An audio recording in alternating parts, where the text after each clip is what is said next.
Napansin mo na ba? Maraming gusali ang walang ikalabintatlong palapag. Mula sa mga hotel, ospital, hanggang opisina, madalas pagkatapos ng ikalabindalawang palapag, biglang 14 na agad. Bakit nga ba? Totoo bang malas ang numerong 13? O may mas madilim na dahilan kung bakit iniiwasan ito?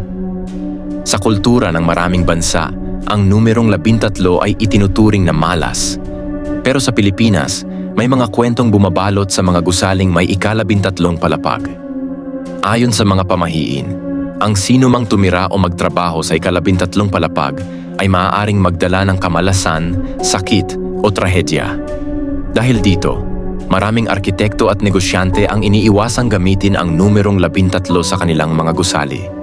Sa halip, pinapalitan ito ng 12A o 14. Pero ang tanong, kahit hindi ito tawaging ikalabintatlong palapag, hindi ba ito nananatili pa ring ikalabintatlong palapag?